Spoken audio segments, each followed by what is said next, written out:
সীমান্ত সুরক্ষায় zero tolerance. রায়দিঘিতে জালে 10 বাংলাদেশি। ছবি দেখাচ্ছি আপনাদের। 10 জনকে গ্রেফতার করা হয়েছে, 10 জনই বাংলাদেশি।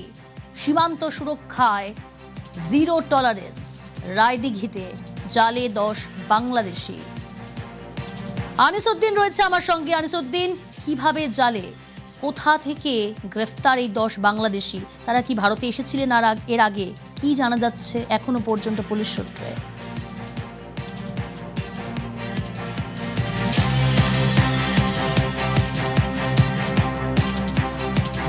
আনিসউদ্দিন, শোনা যাচ্ছে না? আমরা আবারও যোগাযোগ করার চেষ্টা করব, তবে তার আগে আরো একবার জানাই, 10 বাংলাদেশি, তাদেরকে গ্রেফতার। রায়দিঘিতে জালে 10 বাংলাদেশি। 6 বছর আগেই দালাল মারফত ভারতে প্রবেশ। আনিসউদ্দিন রয়েছে আমার সঙ্গে। আনিসউদ্দিন, কিভাবে জালে 10 বাংলাদেশি?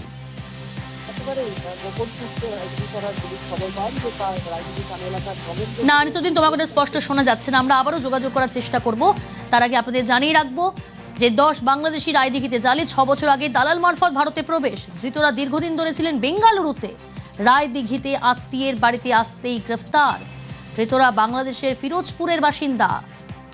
আনিসউদ্দিন রয়েছে আমার সঙ্গে। আনিসউদ্দিন, একেবারে দেখো, গোপন সূত্রে খবর পেয়ে রায়দিঘি থানার পুলিশ গতকাল রাতে রায়দিঘি থানার নগেন্দ্রপুর এলাকা থেকে 10 জন বাংলাদেশিকে গ্রেফতার করে। যেটা পুলিশের পক্ষ থেকে জানানো হয়েছে, মূলত 8 বছর আগে তারা সীমান্ত পেরিয়ে ভারতে ঢোকে এবং এরপর থেকেই তারা ব্যাঙ্গালোরে কাজে ছিলেন এবং সেখানেই ধরপাকড় শুরু হওয়াতে গত 1 সপ্তাহ আগে তারা এই রায়দিঘি এলাকায় আসেন বলে পুলিশ সূত্রে জানা গেছে। এবং রায়দিঘি থানার পুলিশ গোপন সূত্রে খবর পান যে কয়েকজন বাংলাদেশি রয়েছে রায়দিঘির নগেন্দ্রপুর এলাকায়। সেই ভিত্তিতে তারা অভিযান চালায় এবং সেখান থেকেই 3 জন মহিলা, 2 জন শিশু সহ 5 জন পুরুষকে আটক করা হয়েছে এবং তাদেরকে যে হোল্ডিং সেন্টার রয়েছে লক্ষ্মীকান্তপুর এলাকায়, সেখানেই তাদেরকে পাঠানো হয়েছে এবং এরপরেই তাদেরকে পুশব্যাক করানো হবে বাংলাদেশে, এমনটাই কিন্তু পুলিশের পক্ষ থেকে জানানো হয়েছে। ওকে।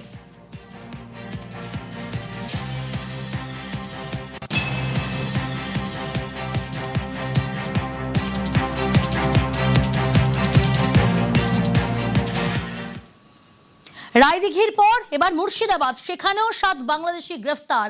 কাঁটাতার পেরিয়ে ঢুকতেই গ্রেফতার 7 বাংলাদেশিকে। রানীনগর সীমান্ত থেকে গ্রেফতার করা হয়।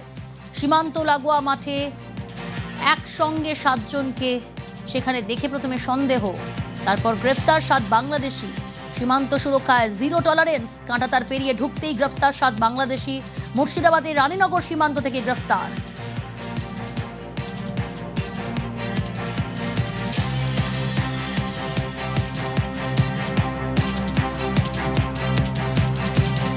সাত বাংলাদেশিকে গ্রেফতার।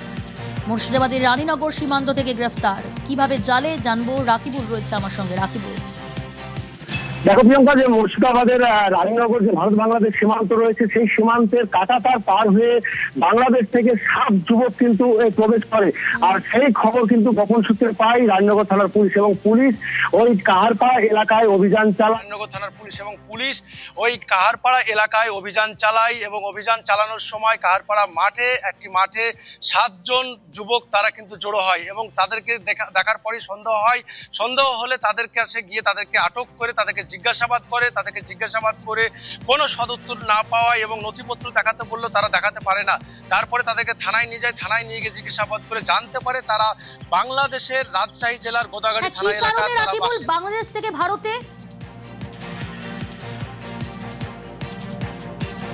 দেখো, তারা বাংলাদেশ থেকে ভারতে প্রবেশ করেছে। তাদের কারণ জানা যায় পুলিশ সূত্রে, যেটা হচ্ছে চেন্নাইয়ে রাজমিস্ত্রির কাজের উদ্দেশ্যে তারা রওনা দিয়েছিল বলেই জানা যাচ্ছে এবং তারা যে ভারতে প্রবেশ করার পরেই কিছুক্ষণ পরেই তারা কিন্তু বাস ধরতো। সেই বাস ধরে কিন্তু চেন্নাইয়ের উদ্দেশ্যে রওনা দিত, কিন্তু তার আগেই পুলিশ তাদেরকে গিয়ে আটক করে তারপরেই জিজ্ঞাসাবাদ করে উঠে আসে। বাংলাদেশি যখন প্রমাণ হয় তারপরে তাদেরকে গ্রেপ্তার করে তাদেরকে লালগোলা হোল্ডিং সেন্টারে পাঠানো হয় এবং যে এই যে পিছনে যারা কে বা কারা আছে বা দালাল চক্রের হদিশ পাওয়া গেছে পুলিশ সূত্রে। কি খবর রাকিবুল? না দেখো প্রিয়ঙ্কা, এখনো পর্যন্ত কোনো দালালের যে সন্ধান পায়নি, তবে খুব দ্রুত দালালের যে সন্ধান পাওয়া যাবে বলে পুলিশ জানিয়েছেন এবং যে সেই দালাল বা কার মারফতে আসছেন এবং এর পেছনে কে বা কারা জড়িত রয়েছে সেই দিকেও নজর রাখছে রায়নগর থানার পুলিশ। প্রিয়ঙ্কা, ওকে।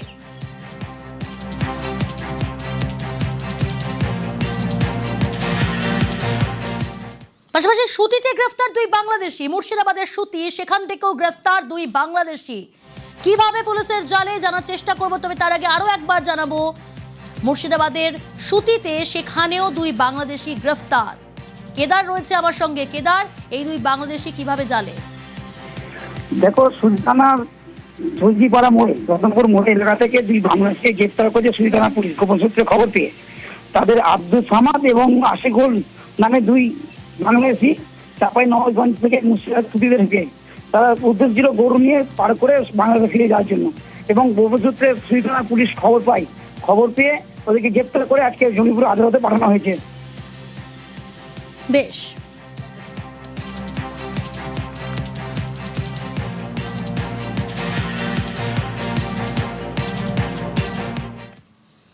একেবারে ফিল্মি কায়দায় ডাকাত ধরল পুলিশ। বড়সড় সাফল্য পুলিশের। আগ্নেয়াস্ত্র ছিনিয়ে ডাকাত দলকে গ্রেফতার। আসানসোলের রানীগঞ্জের আমরাসোতার ঘটনা, ছবি দেখাবো আপনাদের।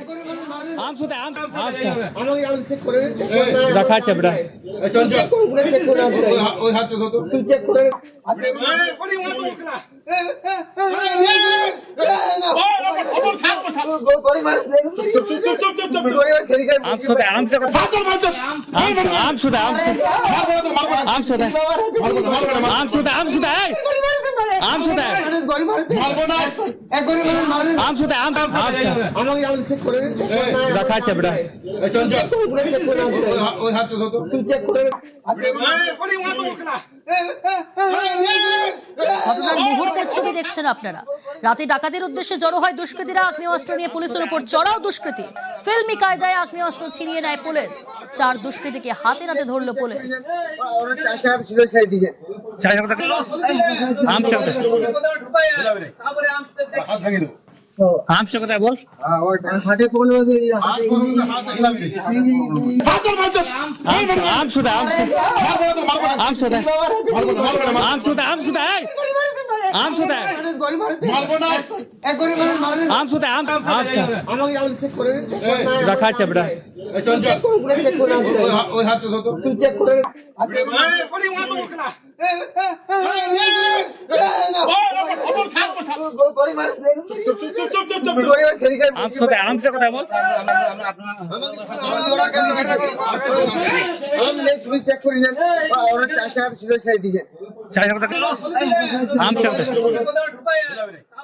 কেন্দ্রীয় স্বরাষ্ট্রমন্ত্রী 3 দিনের সফরে আজ বঙ্গে কেন্দ্রীয় স্বরাষ্ট্রমন্ত্রী অমিত শাহ।